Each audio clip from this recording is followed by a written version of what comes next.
Hola amigos, hoy quería hablarles de paleoarte y reconstrucción. El Patagotitan se extinguió hace más de 95 millones de años, pero este dinosaurio se sigue reproduciendo, ya que año a año réplicas de los huesos fósiles del animal más grande que ha caminado sobre la Tierra invaden los museos más importantes del mundo. El colosal esqueleto de este titanosaurio, cuyos restos fueron descubiertos en 2013 en la provincia de Chubut, ya deslumbra en el Museo Paleontológico Egidio Feruglio, en Trelew, en la Argentina. También atrae multitudes en el Museo Americano de Historia Natural de Nueva York y en el Museo Field de Chicago. Y desde finales de marzo, también en uno de los museos con más historia, el Museo de Historia Natural de Londres.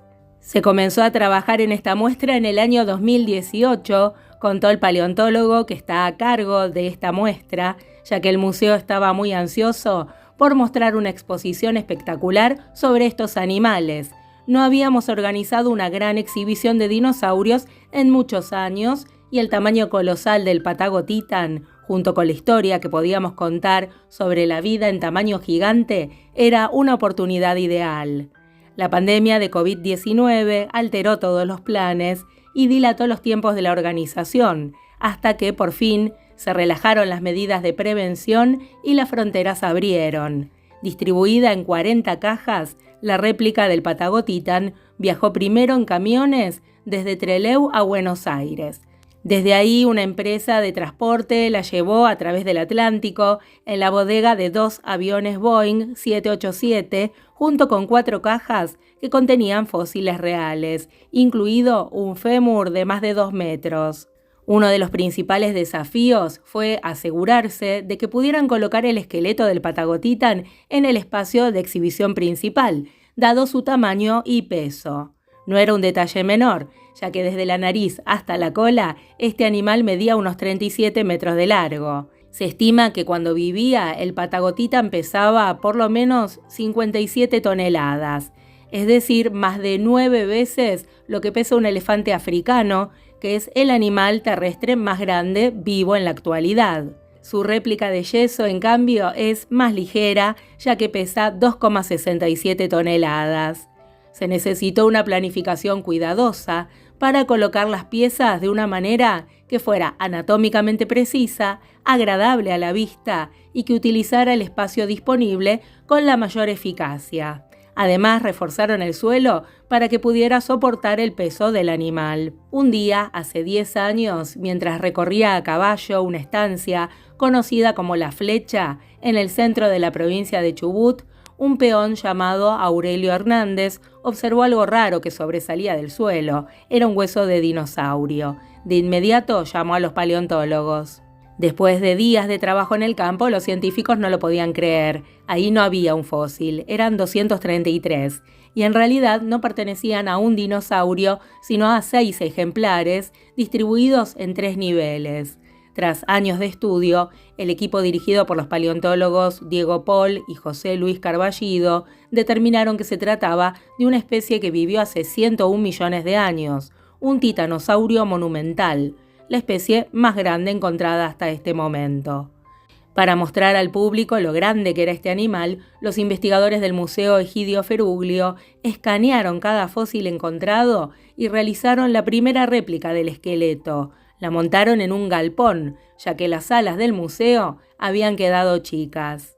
La noticia dio la vuelta al mundo. Hasta el naturalista David Attenborough viajó para ver los fósiles en persona y lo registró en un documental, Attenborough y el dinosaurio gigante. Fue entonces cuando empezaron a llegar los pedidos. Los grandes museos del mundo querían tener su réplica de titanosaurio e incluirlo como la nueva joya entre sus exposiciones. El Patagotitan se había convertido en una celebridad. En los museos de historia natural, las réplicas de esqueletos de dinosaurios son las verdaderas estrellas. Hasta hace unas décadas, los paleontólogos solían hacer montajes con los fósiles originales, y en este proceso se rompían algunos por accidente o tenían que taladrar agujeros directamente a través de ellos para mantenerlos en pie. En muchos casos, el gran peso de los huesos fósiles hacía que se cayeran. y así entraron en escena los moldes, son réplicas o copias de los huesos reales que reproducen el original con la mayor precisión posible. Es un trabajo bastante caro y agotador, explicó el paleoartista argentino Jorge González. Hay muy poca gente capacitada para hacerlo de la forma correcta. Se comienza tomando el fósil preparado, es decir, que no tenga sedimentos, le hacen una estructura de arcilla. La réplica puede ser de escayola, de espuma poliuretano o de resina poliéster que mantienen la forma lo mejor posible. Así se logran copias livianas. Luego se perforan o se hacen estructuras de metal que los contienen para ubicarlos en la posición anatómicamente correcta en el montaje del esqueleto bajo la supervisión del paleontólogo.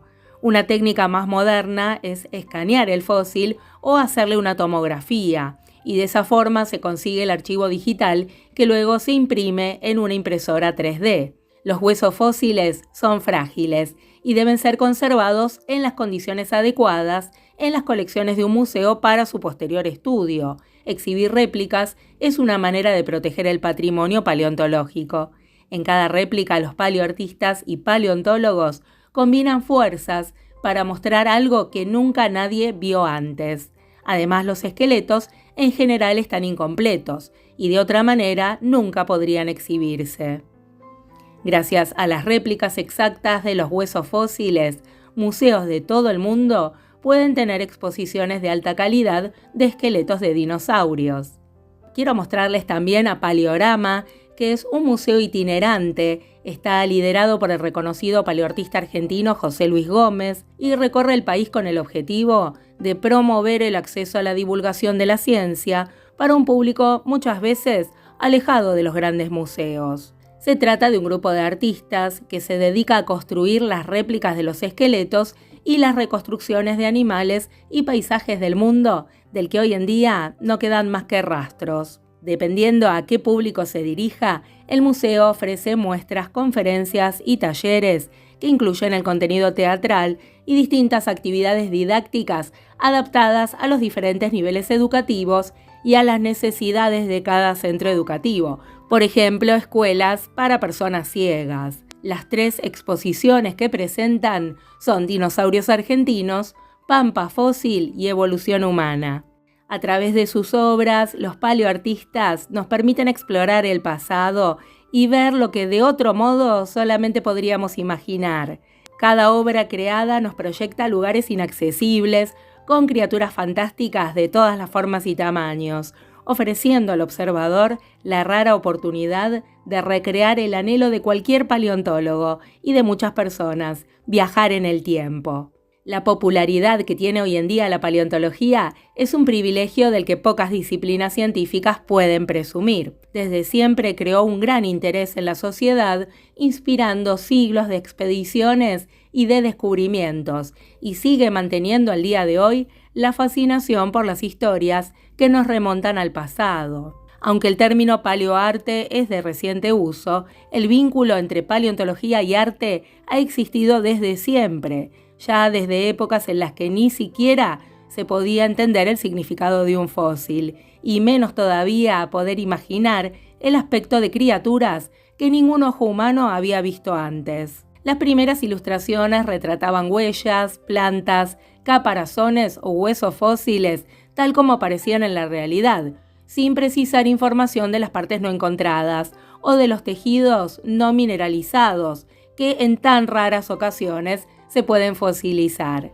Eran tiempos en los que todavía no había fotografías y las ilustraciones eran la única herramienta con las que comunicar con éxito las imágenes de los descubrimientos a la comunidad científica.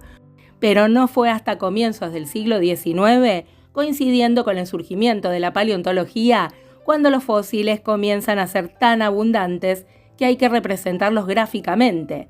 Es precisamente con el nacimiento de los grandes museos de historia natural y con las primeras exposiciones cuando se comienza a difundir impreso en formato papel y sus esculturas conquistan la realidad en 3D. Unos años después, en 1854, los jardines del Palacio de Cristal de Londres ostentaron el honor de albergar la primera gran exposición escultórica de dinosaurios del mundo. A finales del siglo XIX, el ritmo cada vez mayor de descubrimientos de dinosaurios trajo un renovado interés en las reconstrucciones artísticas. En este tiempo se destaca Charles Robert Knight, una de las figuras clave de la paleoilustración.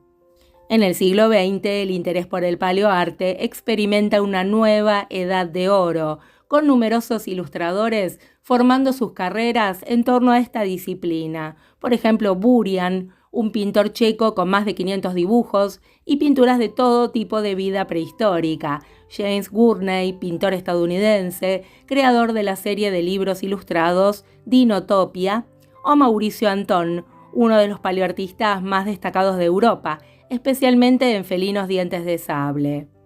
El cine hace que muchos jóvenes quieran estudiar paleontología y que las instituciones inviertan más fondos en este campo. Bueno amigos, cuéntenme en los comentarios cuáles son sus paleoartistas preferidos. A mí me encantan estas ilustraciones antiguas, la verdad que son increíbles. Si les gustó el tema, los espero de vuelta otro día. Cuídense un montón.